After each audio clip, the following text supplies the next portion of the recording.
Buenos días. Gracias por venir a otro desayuno de Executive Forum. Hoy tenemos el honor de contar con el secretario de Estado de Economía, don Íñigo Fernández de Mesa, al que le agradezco su respuesta de nuevo a este desayuno informativo, que hace casi un año pues, estuvo con nosotros.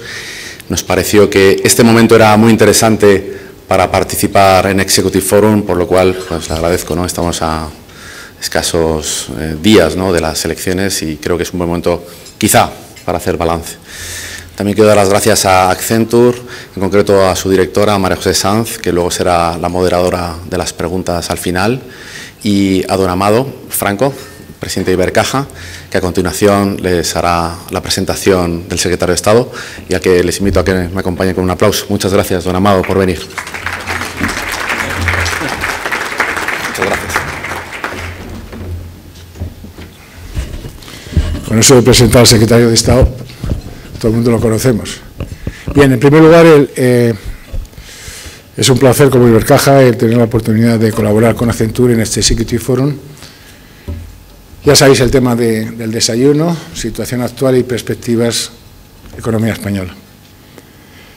Yo creo que muy pocas personas o ninguna pueden hablar de ese tema con tanto conocimiento como el secretario de Estado, tanto por su currículum en el sector privado y en el sector público, como por la atalaya en la cual está en estos momentos. Hace unos años, y no muchos años, en España estábamos en una situación en donde el Producto Interior Bruto decrecía, el paro subía, el déficit estaba descontrolado, el sistema financiero español estaba en la mayor crisis que ha vivido y que reconocemos. El dinero extranjero se iba. Hoy la situación es distinta. Es decir, hoy estamos en unos ritmos de crecimiento que para sí quisieran la mayor parte de los miembros de la Unión Europea. Se está empezando a crear puestos de trabajo, se está empezando a controlar el tema del déficit. Las entidades financieras que hemos sobrevivido al tsunami financiero de las cajas, entre las cuales está Ibercaja, de lo cual nos sentimos muy orgullosos, pues constituimos un sistema financiero sólido, solvente y de futuro. España está otra vez de moda, vuelve a venir dinero del extranjero, las perspectivas son completamente distintas.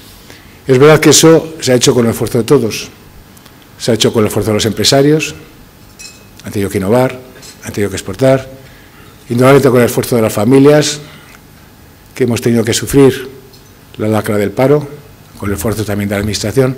Pero también es cierto que eso no hubiera podido ser si no hubiera sido liderado, capitaneado por un equipo económico puntual, indudablemente, entre los que está indudablemente Íñigo Fernández de Mesa.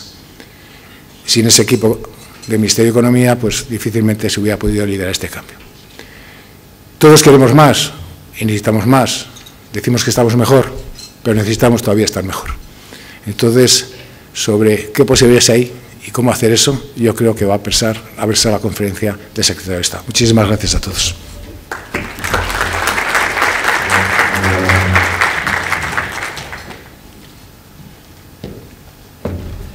Buenos días. En primer lugar, agradecer tanto a Ibercaja como a Accenture como al Executive Forum por invitarme una vez más a este foro un año después de mi intervención anterior y como Amado Franco comentaba, creo que es bastante propicia, estamos ya al final de la legislatura y yo creo que siempre es bueno hacer una recopilación de eventos y de medidas para poder analizar lo que ha funcionado y lo que no ha funcionado. Yo creo que Amado en 3 minutos yo creo que ha resumido de una forma perfecta lo que han sido estos cuatro años, ¿no? Pero bueno, yo sí quisiera decir que si hay algo que ha cambiado de España en los últimos 5 años en la economía española es que es una economía cada vez mucho más internacional. Y es una economía que ha dejado de depender de la construcción. España tenía un peso de la construcción de cerca del 20% del PIB, más del doble de la media de la zona euro, a tener un sector, un peso de la construcción de apenas el 10%, mientras que las exportaciones han tenido el efecto contrario. Hemos pasado de que sean el 22% al 30% del PIB. Por tanto, España es cada vez una economía mucho más internacional, es una economía que cada vez se ve influida más por los acontecimientos internacionales. Por eso, en estos primeros minutos sí me gustaría hacer una pequeña reflexión de cómo vemos desde el Ministerio de Economía las evoluciones de las principales magnitudes internacionales. Recientemente el Fondo Monetario Internacional ha concluido que para este año y para el próximo año las economías en vías de desarrollo van a mantener una desaceleración en su ritmo de crecimiento económico, y este menor crecimiento económico de los países emergentes va a ver solo parcialmente compensado por una mayor intensidad en el crecimiento económico del resto de las economías avanzadas. ¿Cómo afecta esto a la economía española? En primer lugar, y en lo que a las economías emergentes se refiere, hay dos grandes economías, por su tamaño y por su importancia regional, son las que se analizan de forma más cercana. En primer lugar, China. Como todos ustedes saben, China está pasando de tener tasas de crecimiento de 2 dígitos a tasas de crecimiento entre el 6 y el 7%, que en cierta medida es un proceso natural, en tanto en cuanto China es un país mucho más desarrollado, pues la tendencia natural es a crecer más en consonancia con ese nuevo estatus. Además, China está pasando de ser una economía basada en las inversiones a una economía más basada en el consumo, y por tanto creemos que eso es equilibrado desde el punto de vista de medio y largo plazo. Este menor crecimiento en China tiene dos efectos fundamentales: uno negativo para España, que es menos importaciones de bienes de equipo y de bienes de capital, y otro positivo, que es menor presión sobre los precios de las materias primas y en concreto sobre el precio del petróleo. Y creemos que esto para España es extremadamente positivo. Los bajos precios del petróleo, siendo España un país importador de esta materia prima, más que compensan las posibles menores importaciones de China, que si bien son importantes no dejan de ser el 1,7% de nuestras exportaciones. Tenemos un sector exportador muy diversificado. La segunda gran región emergente es América Latina, por su importancia y su presencia de España en la región, y dentro de América Latina, Brasil es el país que está mostrando signos de menor dinamismo económico. De hecho, se prevé crecimiento negativo para este año y para el próximo año. También en el caso de este país, España, de sus exportaciones limitadas, de menos del 2%, aunque sí es cierto que desde el punto de vista de la inversión corporativa es mucho mayor, es prácticamente un 17% de nuestra inversión directa está ubicada en Brasil, pero seguimos creyendo que Brasil es un país con muchísimas oportunidades en el medio y largo plazo, y esas inversiones van a acabar teniendo sus frutos en el medio y largo plazo. Desde el punto de vista de las economías desarrolladas, no añado nada nuevo diciendo que Estados Unidos, Reino Unido mantienen tasas de crecimiento que podemos calificar de positivas, que están tirando de la economía mundial, y por otro lado la zona euro cada vez está dando señales y mensajes de mayor fortalecimiento de la recuperación económica. En Europa hemos hecho mucho, estamos hablando de hacer un bagaje de estos 4 años, y si ha habido en algún lugar donde se han tomado medidas importantísimas ha sido en la zona euro, y yo creo que es bueno ponerlas en valor. Se ha hecho una unión bancaria en muy poquito tiempo que está reforzando el euro. Yo creo que en muchos países, como ha sido el caso de España, hemos hecho reformas económicas que están dando sus frutos y está haciendo que el país crezca mucho más. Hemos sido capaces de aprobar programas de éxito con prácticamente todos los países de la zona euro. Hace poco se ha cerrado el último paquete de reformas en Grecia. Creo que Europa ha tenido éxito a la hora de implementar sus programas, y los programas han tenido éxito. Más recientemente se ha creado el Fondo Juncker para revitalizar las inversiones en Europa, que es nuestro gran pasivo, nuestro gran reto de futuro. Estamos trabajando en la Unión de Mercado de Capitales, queda mucho por hacer, pero Europa, yo creo que estos 4 años el bagaje ha sido también tremendamente positivo. ¿Y dónde se encuentra España dentro de este entorno internacional? Amado Franco, yo creo que describía muy bien la situación que teníamos en el año 2012. En aquel momento yo era secretario general del Tesoro y la situación era una situación tremendamente delicada. Habíamos heredado un déficit público del 9%, que había que financiar, y eso era tremendamente complicado. Había 40.000 millones sin financiar de comunidades autónomas y ayuntamientos en el retraso de las facturas en el pago a los proveedores, y eso estuvo a punto de generar, si no se crea el Fondo de Pago a Proveedores y el FLA, la quiebra de muchísimas pequeñas y medianas empresas. Teníamos un sector energético con un déficit absolutamente infinanciable. Teníamos un sector de infraestructuras también en una situación tremendamente delicada. Teníamos sobre todo un sector bancario que carecía de credibilidad en sus balances y tenía dificultades para poderse financiar, y eso repercutía en la financiación de la pequeña y mediana empresa. Teníamos las comunidades autónomas que perdieron todas el acceso a los mercados y hubo que utilizar el FLA. Estamos destruyendo empleo a un ritmo elevadísimo y, sobre todo, con esta tesitura el Tesoro Público empezó a tener dificultades a la hora de financiarse. En julio del año 2012 recuerdo que hubo que hacer varias emisiones de deuda pública por encima del 7%, que era tremendamente dañino para el crecimiento económico y la recuperación de España. ¿Dónde está España ahora? España ahora se encuentra, yo creo, en una situación muy positiva comparado con lo que estábamos en el 2012, lo cual no quita que nos queden muchas cosas por hacer. Hace unos días Eurostat dio las cifras de crecimiento del tercer trimestre. España crece al 0,8%, la media de la zona euro es el 0,3%, es el caso de Alemania. Hay países como Italia que crecen todavía menos, es decir, que España prácticamente triplica la tasa de crecimiento de la zona euro. Hemos pasado de ser el problema de Europa, el problema por el cual la gente ponía en cuestión al euro, a ser el país que está tirando de la economía de la zona euro, y es el país en el que se crea el 60% del empleo dentro de la zona euro. Por tanto, yo sí creo que podemos mirar con orgullo el trabajo que se ha realizado estos 4 años, que sin duda alguna ha sido capaz de darle la vuelta a una situación que muchos calificaban de imposible. Pero es que además España no solo crece al mismo, mucho más que el resto de países, sino lo que yo creo que es más importante, este crecimiento es sostenible en el medio y largo plazo porque hemos sido capaces de cambiar nuestro modelo de producción. Muchas veces se habla de que hay que hacer un cambio en el modelo de producción. Pues bien, yo creo que en estos 5 años, gracias a las reformas que se han acometido, España ha sido capaz de cambiar este modelo de producción. Y se ha cambiado por 3 razones fundamentales. En primer lugar, y elaboraré sobre ellas, porque España es capaz de crecer y al mismo tiempo que el sector privado reduzca su endeudamiento y que el sector público también reduzca su déficit público. Esto antes no ocurría. Para crecer teníamos que endeudarnos muchísimo. En segundo lugar, porque España es capaz de crecer al 3,3% este año, mucho más que la media de los países europeos, y somos capaces de generar un superávit exterior.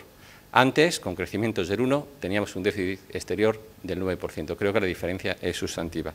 Y en tercer lugar, y posiblemente lo que es más importante, porque España crece y crea cada vez más empleo. Antes teníamos que crecer mucho más para poder empezar a crear empleo. Y además, el empleo que se crea es empleo de calidad.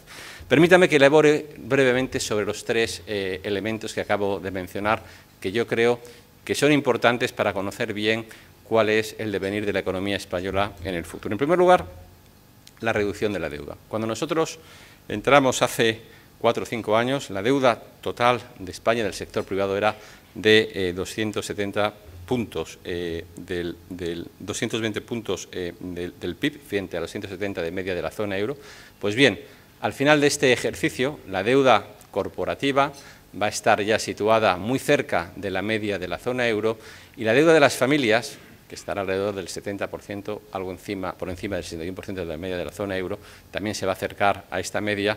Y yo creo que aquí, además en el caso de España, la deuda privada está muy vinculada a la compra de vivienda y, por tanto, creemos que si uno elimina el efecto riqueza a esta deuda, la situación de las familias no está tan mal como estaba hace unos años, y está de una manera mucho más sólida. Y, de hecho, se está notando en el fuerte tirón del consumo.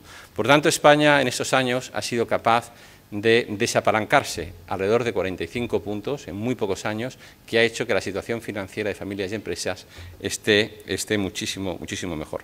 Pero digamos que este esfuerzo de desapalancamiento se está produciendo en el sector privado, pero también en el sector público se ha hecho un enorme esfuerzo que hay que poner en valor. En el año, como decía, 2012, partíamos de un déficit público del 9%. Pero el reto no solo era de reducir el déficit público, el reto era ser capaz de reducir el déficit público cuando la economía caía en el año 2012 el menos 2,6 y en el 2013 el menos 1,7. Empezamos a crecer en el 2014 a tasas moderadas del 1,4 y este año es el primer año que empezamos a tener ritmos de crecimiento intensos. Pues bien, a pesar de tener estas bajas tasas de crecimiento, España ha sido capaz de reducir su déficit público del 9% al 4,2% en el año 2015. Y además se han aprobado unos presupuestos para el año 2016 que van a poner el déficit público en el 2,8% por debajo del 3% que exige el cumplimiento de nuestro programa de estabilidad. Y eso ha tenido recompensas concretas y claras. Y la más clara, hace unos días vimos la última subasta del Tesoro, donde por primera vez pagábamos en las letras a 12 meses un tipo de interés negativo. España es un país que los inversores apuestan por él y creen en él. El otro elemento también, contrario a lo que muchos dicen, que refleja cómo en España se están haciendo los deberes, es la evolución de la deuda pública. Es cierto que a lo largo de estos 4 años la deuda pública ha aumentado, pero ha aumentado cada vez menos año a año y esperamos además que el año próximo, por primera vez, la deuda PIB empiece a disminuir. En el año 2012, que fue el primer año de la legislatura, la deuda pública aumentó en 150.000 millones de euros, que era una auténtica barbaridad. ¿Pero por qué aumentó en 150.000 millones de euros? En primer lugar, porque hubo que hacer frente a un déficit público elevadísimo. En segundo lugar, porque hubo que sanear el sector financiero, hubo que gastar 40.000 millones de euros. Si no se hubiera saneado el sector financiero, ni los bancos irían prestando durante 20 meses, como ha ocurrido hasta ahora, y la economía no estaría creciendo, y tampoco los depósitos hubieran estado asegurados. Por tanto, fue fundamental hacer esta limpieza de los balances bancarios. Hubo que inyectar 40.000 millones a los ayuntamientos para que pagaran y a las comunidades autónomas para que pagaran a sus proveedores. Y hubo que hacer frente a compromisos internacionales de programas de rescate. Por todo ello, la deuda aumentó en 150.000 millones de euros. En el año 2015, la deuda pública va a aumentar en tan solo 30.000 millones. Es decir, se le ha dado la vuelta a la situación en lo que al aumento de la deuda pública se refiere. Y el año que viene, como decía, con los nuevos presupuestos, por primera vez la deuda PIB va a tener una tendencia decreciente. Y eso es lo que realmente valoran los inversores, la tendencia a medio plazo y la implementación de medidas serias y rigurosas. Por tanto, primer elemento, primer pilar, que yo creo que es importante, España crece, pero se reduce el déficit público, se cambia la tendencia de la deuda y además se reduce el endeudamiento privado. Este es un cambio, sin duda alguna, en lo que es el patrón de crecimiento de España. En segundo lugar, exportaciones, sector exterior. Ya lo he mencionado anteriormente, pero yo siempre doy 2 datos que yo creo que son muy significativos. En el año 2008, España crecía el 1,1 y teníamos un déficit exterior del 9,3. Ese crecimiento era insostenible. En el año 2015 vamos a crecer al 3,3 y vamos a tener un superávit exterior del 2. Aquí algo ha cambiado y lo que ha cambiado es que las reformas que se han acometido en España han hecho que nuestras empresas sean mucho más competitivas y que puedan exportar a un montón de países y hacer que España crezca mucho más que nuestros socios europeos y al mismo tiempo tenga un superávit exterior. España es un país donde tiene un sector exportador muy diversificado geográficamente, tenemos productos de alta calidad que se exportan, también tenemos productos exportables muy diversificados. Por ejemplo, las mercancías de bienes de equipo son el 20% de nuestras exportaciones, automóviles un 16%, productos químicos un 15%. Por ejemplo, el sector de servicios es muy importante para España, pero no solo el sector del turismo, sino los servicios no relacionados con el turismo son precisamente los que están teniendo un mejor comportamiento en sus ratios de crecimiento. Y hablamos de servicios de alta tecnología, ingenieros, arquitectos, etcétera, que suponen un tercio de las exportaciones de nuestros servicios, son los que más están creciendo. Por tanto, España es un país que tiene un gran potencial exportador y donde este potencial exportador ha sido apoyado por una mejora en la competitividad que está haciendo que nuestro sector exterior sea mucho más dinámico. Y por último, el tercer pilar que ha hecho que nuestro modelo productivo cambie es el empleo. Y esto, para un país como España, con una tasa de desempleo tan elevada, es especialmente importante. España es capaz de crecer y crear mucho empleo. Antes, para crear empleo necesitábamos crecer a ritmos por encima del 2,5%. Actualmente, con ritmos de crecimiento por debajo del 1%, España es capaz de crear empleo. Yo creo que ese es un cambio muy importante en la dinámica de crecimiento, de España. Y además, el empleo que se crea donde se tiene que crear. El 90% del empleo se está creando en el sector privado. Yo creo que esto es también una novedad y es importante y refleja que las políticas económicas que se han llevado son las adecuadas. España va a crear empleo este año en más de 600.000 personas y creemos que en los próximos años, si se continúa con las reformas acometidas por el Gobierno, seremos capaces de crear más de 500.000 de empleos al año y llegar al final de la próxima legislatura a un ritmo de 20 millones de gente empleada en España. Y lo que es más importante, y yo siempre lo repito, el empleo está llegando a una amplísima capa de la sociedad y está llegando allí donde más se necesita. En concreto, los jóvenes es una parte de la población que necesita estar empleada. Pues bien, el empleo está creciendo especialmente entre los jóvenes de menos de 25 años. Está creciendo a un ritmo del 11%, frente a un ritmo de crecimiento del empleo en media del 3,1%. El empleo está creciendo también de una forma mucho más rápida entre los mayores de 55 años, que está creciendo al 8%, frente al 3,1% de crecimiento del empleo de media. En lo que se refiere a los parados de larga duración, que es otro de los colectivos vulnerables, aquellos que están desempleados en más de un año, se han creado 417.000 empleos en el último año. El 75% del empleo creado es con parados de larga duración. El número de miembros con todos, en hogares con todos los miembros parados han caído en 216.000. Es decir, la recuperación económica cada vez llega a un mayor número de gente. Y además, y yo creo que es importante decirlo y recalcarlo, se está creando empleo indefinido, y esto nunca ha ocurrido en otras etapas de recuperación económica, desde el mismo primer mes que se empieza a crear empleo. De hecho, hay ya 300.000 empleos indefinidos que se han creado a lo largo, desde que ha empezado la recuperación económica. Y el 75% del empleo en España es empleo indefinido. Por tanto, sí creemos que se está creando empleo, el empleo que se crea es de calidad, se está creando empleo en todos los sectores productivos, excepto en la agricultura, y yo creo que es una buena señal de que vamos en el camino adecuado. ¿Cuáles son las perspectivas, cómo vemos el crecimiento económico en los próximos años? Nosotros somos positivos, siempre y cuando no exista una vuelta atrás en las reformas que se han acometido. Creemos que si surge de las elecciones un gobierno estable es posible que se crezca a ritmos incluso superiores al 3% como tenemos previstos. Creemos que existe margen también para una reducción de la prima de riesgo de España que se sitúe por debajo de los 100 puntos básicos, y desde este punto de vista somos positivos. Creemos además y firmemente, que el resultado de la situación económica actual no se debe tanto a los vientos de cola como algunos mencionan. Los mismos vientos de cola tienen el resto de países europeos y crecen mucho menos que España. Y los mismos vientos de cola tuvimos en el año 2007 y 2008, donde el precio del petróleo cayó con la misma intensidad que ahora y donde también el tipo de cambio se depreció con la misma intensidad que ahora. Pero la política económica fue muy distinta. Allí se pasó de un superávit del 2 a un déficit del 11 y no se hizo ninguna reforma estructural.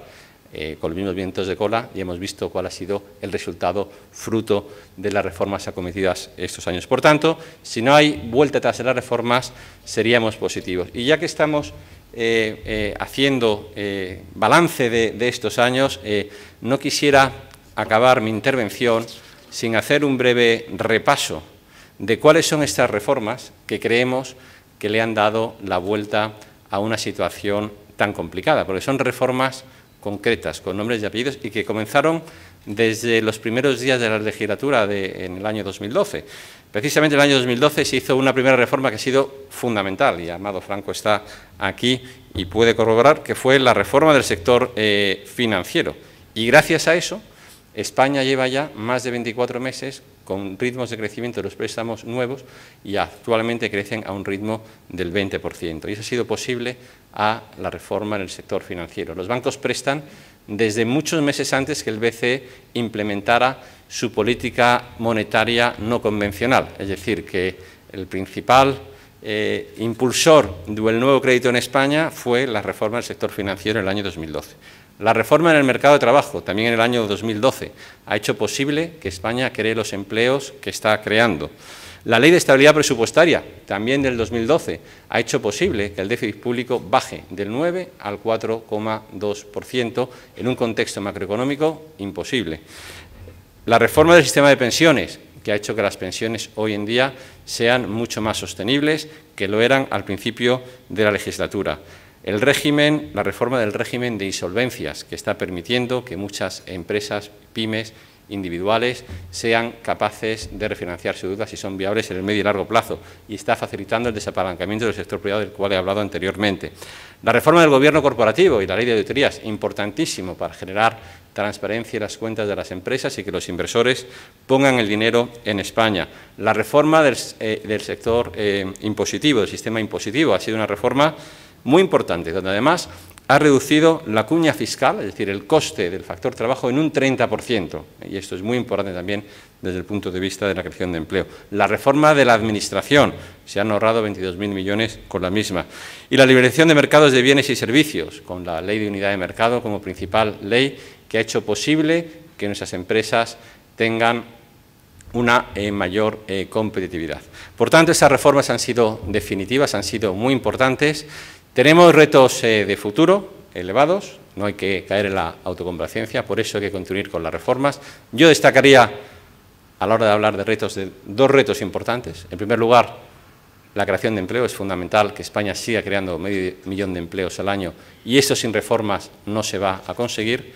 Y el segundo gran reto de España es seguir manteniendo la confianza de los mercados. Y esto solo se puede conseguir con una política rigurosa. Les pongo una cifra. En España, el año próximo, el Tesoro Público tiene que refinanciar 230.000 millones de euros. Y el sector privado, cerca de 150.000. Entre los dos, cerca de 400.000 millones de euros. Algo menos de la mitad va a tener que ser financiado por inversores internacionales.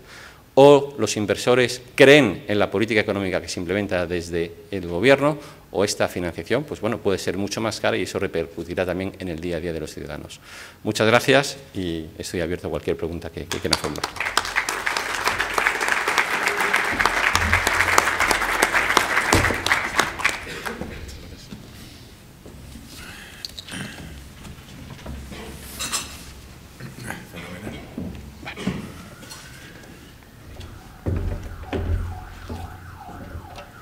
Bueno, buenos días a todos ustedes. Muchísimas gracias al secretario de Estado por venir. Muchísimas gracias a Executive Forum por invitarnos y muchísimas gracias a Ibercaja por querer compartir esta sesión con nosotros.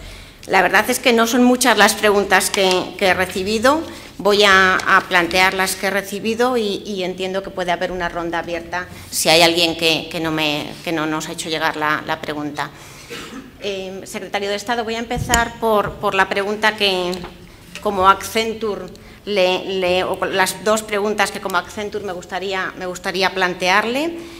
En su función de Secretario de Estado de Economía y también apoyo a la empresa, le preguntaría qué se han dejado en esta legislatura, considera que se han dejado hacer para impulsar que empresas en el sector servicios, como bien ha mencionado, empresas dentro del ámbito de consultoría, que es el sector que yo represento, empresas que crean, como bien ha dicho, empleo de calidad, nosotros concretamente hemos empleado a 2.000 personas licenciados superiores este año y ese es el plan que tenemos para el año siguiente, para que esas empresas estén o tengan un clima favorable para seguir creciendo y seguir aportando valor a nuestro país. En un plano más táctico me gustaría también transmitirle, recientemente hemos oído que el Gobierno va a supervisar el FLA que se le asigna a algunas comunidades autónomas y nos gustaría saber si dentro de esa supervisión va a haber pues, una forma de dirigir esos fondos hacia, de nuevo, la consultoría. Son muchas las empresas que ahora mismo estamos sufriendo la falta de pagos de determinadas comunidades autónomas, en cuanto de las comunidades que ustedes van a supervisar, y nos gustaría saber si eso es algo que va a cambiar en el corto plazo. Las empresas de consultoría, en algunos casos pequeñas, están sufriendo, pues la verdad es que muchísimo con esta falta de liquidez, y las grandes, como puede ser la que yo represento, pues la imagen que estamos transmitiendo a nuestros headquarters, pues la verdad es que muchas veces nos resulta difícil explicar por qué en un país que está creciendo, pues hay determinadas comunidades autónomas que tienen con nosotros una deuda muy, muy razonable. Me gustaría, en primer lugar, estas dos preguntas y luego ya paso a las que me han hecho llegar.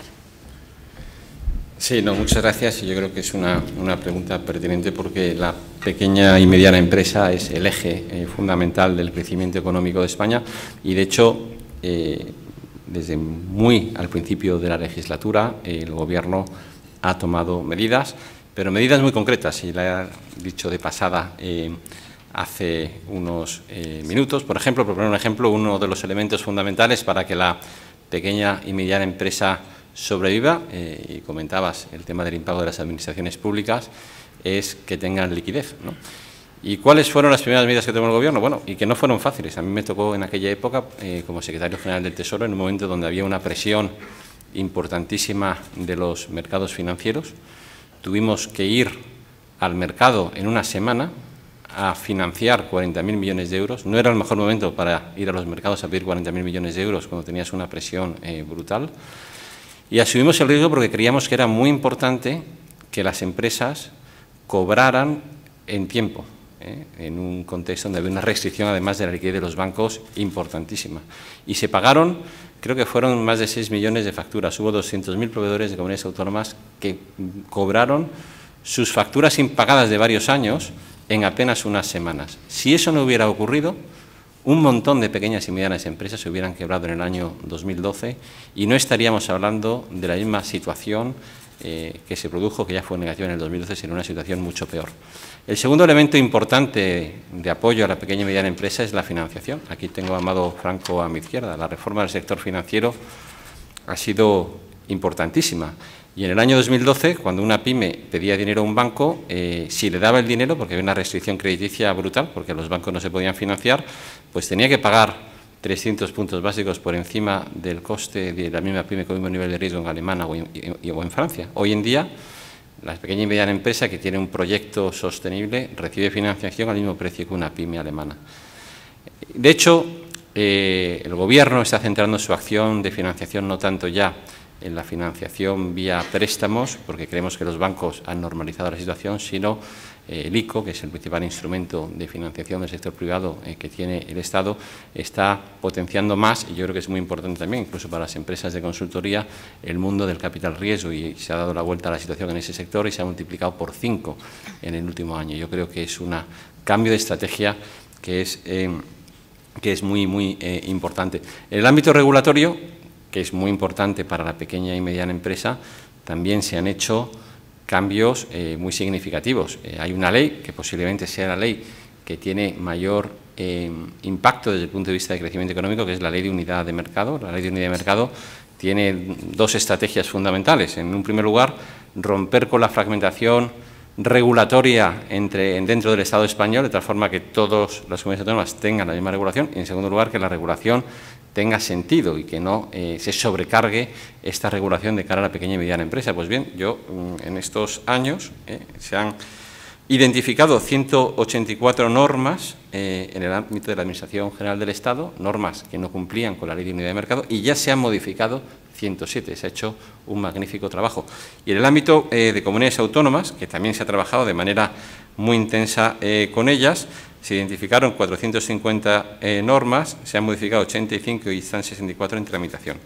Hay un mecanismo que se llama de protección de operadores, donde es el propio operador el que reclama el incumplimiento de la ley y donde se han presentado 146 reclamaciones y se han resuelto ya satisfactoriamente alrededor de la mitad de estas reclamaciones. Es decir, que se ha estado trabajando de forma intensa estos años en reducir la carga administrativa regulatoria de la pequeña y mediana empresa. En relación al FLA,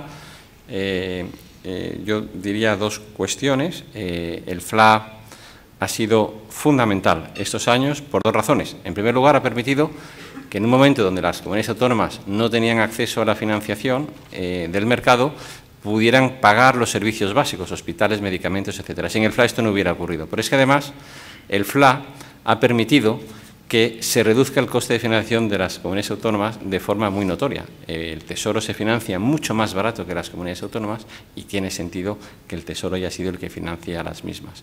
Y además ha conseguido el FLA que se pague de forma rápida a los proveedores. El ritmo de reducción de pago a los proveedores, el retraso en el pago a proveedores de comunidades autónomas se ha reducido de forma notable. Apenas existen ya quejas de retraso en el pago a proveedores por parte de comunidades autónomas. Existe más retraso en el pago y ahí el Gobierno es consciente y tratará de poner los medios oportunos en el retraso en los pagos a los proveedores por parte de las grandes empresas, que es uno de los elementos que quedan pendientes por resolver.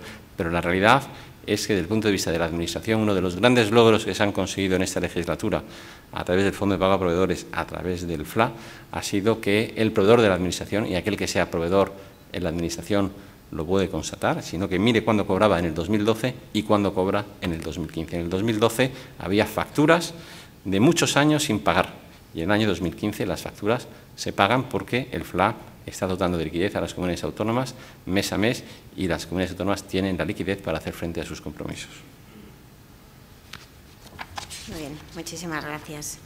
Paso ahora a plantear algunas de las preguntas que se han recibido. Victoriano Trujillo pregunta: ¿cuál es la situación actual de la Caja de la Seguridad Social y su evolución en esta acabada legislatura? Sí, bueno, la Caja de la Seguridad Social está teniendo, como consecuencia de los déficits de la Seguridad Social, está reduciéndose, pero también tengo que decir que en el caso concreto de la Seguridad Social se han hecho reformas a lo largo de esta legislatura que yo creo que hay que poner en valor, es decir, las pensiones actualmente están garantizadas. El sistema de pensiones en España es mucho más robusto que lo era al inicio de la legislatura y por dos razones fundamentales que las van a entender. En primer lugar, porque la economía española crea empleo, crea 500.000 de empleos al año, está aumentando el número de cotizantes, por tanto los ingresos de la Seguridad Social están mejorando y el desempleo se está reduciendo también de forma notoria. Es decir, la economía española presenta un nivel de saneamiento mucho mejor que la que existía anteriormente. Esto ha permitido además que las pensiones aumenten por encima del IPC. Los precios están creciendo o decreciendo de forma muy moderada y las pensiones están aumentando por encima del IPC. Los pensionistas han logrado mejorar su poder adquisitivo y eso ha sido, digamos, además posible con una sostenibilidad del sistema de pensiones. Se ha introducido un factor de sostenibilidad, se han tomado medidas que hacen que el sistema de pensiones actualmente sea mucho más robusto.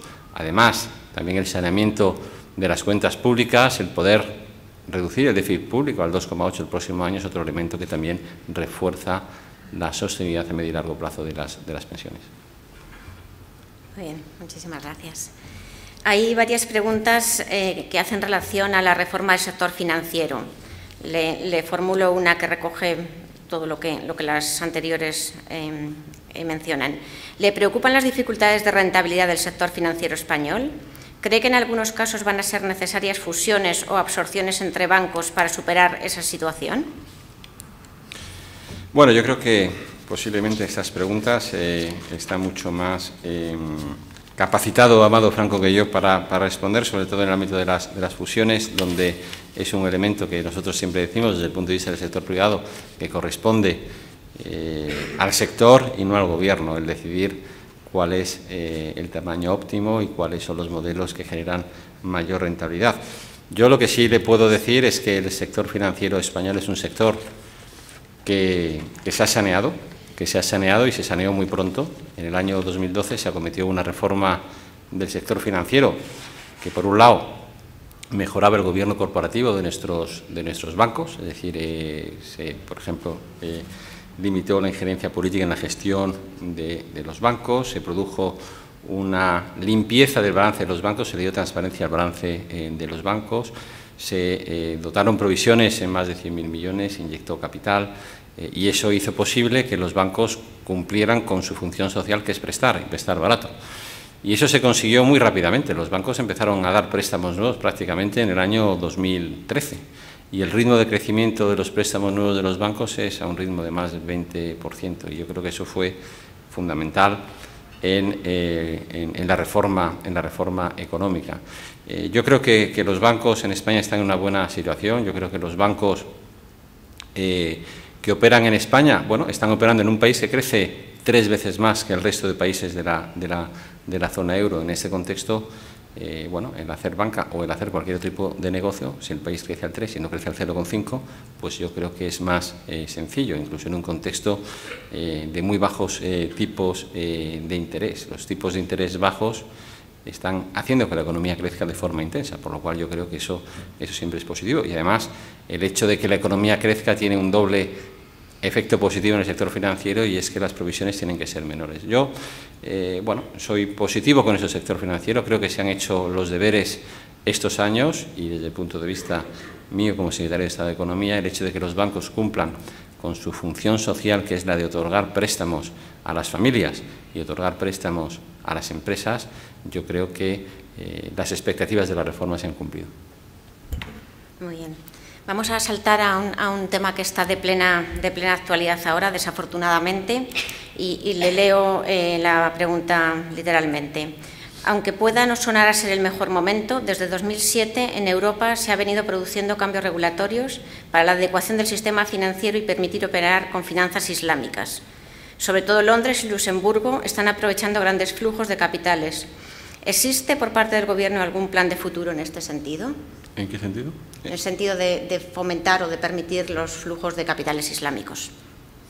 Bueno, en primer lugar, lo que el Gobierno ha hecho, no sé cómo va en el sentido de la pregunta, pero desde luego lo que el Gobierno ha hecho y de forma muy clara es reforzar la política de transparencia y la política de blanqueo de dinero y financiación del terrorismo a lo largo de estos 3 o 4 años. Es decir, los flujos financieros son importantes, pero también las normas hay que cumplirlas, y España yo creo que ha sido y es un país modelo en ese sentido, ¿no? Yo creo que tanto desde el ámbito regulatorio como desde el ámbito de la ejecución de la norma, yo creo que España ha hecho y sigue haciendo un trabajo bastante importante.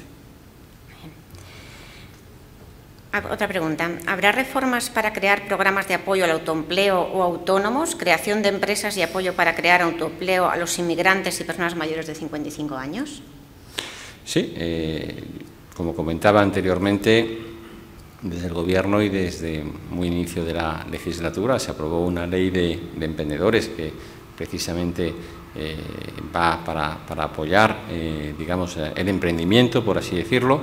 Otro de los ejemplos claros es la potenciación de sectores como el capital riesgo, es decir, que tanto en el ámbito regulatorio como desde el punto de vista del ICO, el ICO va a gastar más de 1.600 millones en capital riesgo y va a poder levantar 4.000 millones del sector privado para apoyar al ICO en esta digamos, empresa.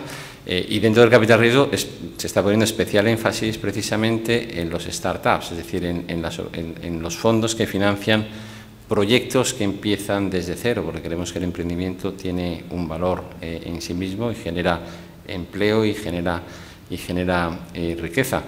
En el ámbito regulatorio se han simplificado mucho las cargas administrativas a lo largo de estos años, es decir, se han tomado medidas en muchos ámbitos, y nosotros creemos que el emprendimiento, como ocurre en otros países, es importante y hay que seguirlo fomentando como se ha hecho a lo largo de esta legislatura. Volvemos al sector financiero. ¿Qué opina sobre las declaraciones del presidente de la Generalitat Valenciana, señor Ximo Puig, donde señalaba que perder las cajas de ahorros ha sido un desastre? Bueno, yo creo que lo que ha demostrado es que el sector financiero que teníamos generó un agujero enorme que ha habido que financiarlo, pues bueno, desgraciadamente con fondos públicos. Gran parte de los mismos se están recuperando, pero hacía absolutamente necesaria, y yo creo que nadie lo pone en tela de juicio, una importantísima revisión y reforma de nuestro sector financiero. Es decir, tenía que ser un sector financiero gestionado de una forma mucho más profesional, como así es. Se ha aprobado en las distintas reformas que hemos acometido un código de honorabilidad para los gestores de los bancos, en línea además con lo que está aplicando el Banco Central Europeo en la actualidad. Se han tomado medidas para limitar la injerencia o eliminar la injerencia política en la gestión de las cajas. Creemos que es importantísimo que las decisiones en el sector financiero se tomen en base a criterios de rentabilidad y eficiencia, y no puede ser de otra manera. Ya sabemos lo que ocurre cuando estos principios se saltan, y creemos que además es importantísimo que no haya una vuelta atrás en este sentido. Una de las grandes reformas que ha cometido este Gobierno ha sido la reforma del sector financiero, y esta reforma del sector financiero ha hecho que los bancos presten desde hace muchos meses, que nuestros bancos estén saneados y que bueno, la economía española, gracias a los bancos, entre otras cuestiones, pueda estar creciendo a ritmos por encima del 3%. Muy bien, muchas gracias. Bueno, son estas todas las preguntas que teníamos. Si me permiten, termino con una pregunta de nuevo, viniendo directamente de mí. Ha mencionado la reforma de la Administración como una de las reformas relevantes de este Gobierno, donde ha conseguido la Administración y el Gobierno unos ahorros muy relevantes y sabrosos. ¿Qué les ha quedado por hacer en cuanto a reforma de la Administración? ¿Eran estos los planes que tenían? ¿Eran más agresivos? ¿Se ha hecho más de lo que se pensaba? Bueno, la reforma de la Administración es siempre, igual que la reforma de la unidad de mercado, igual que la reforma del sistema impositivo, son reformas continuas y siempre quedan cosas por hacer. Lo importante es que el paso se haya tomado ya en esta legislatura, que se hayan iniciado reformas orientadas a disminuir el gasto superfluo y en hacer el funcionamiento de la Administración más eficiente, pero lógicamente esto es un sector donde la reforma tiene que ser continua, y estoy seguro que seguirán implementándose a lo largo de la próxima legislatura. Muy bien, pues muchísimas gracias. No hay más preguntas. Quería agradecer, por supuesto, su presencia, a Executive Forum por organizar este evento y, por supuesto, a Ibercaja por invitarnos a participar con ellos. Muchas gracias a todos ustedes.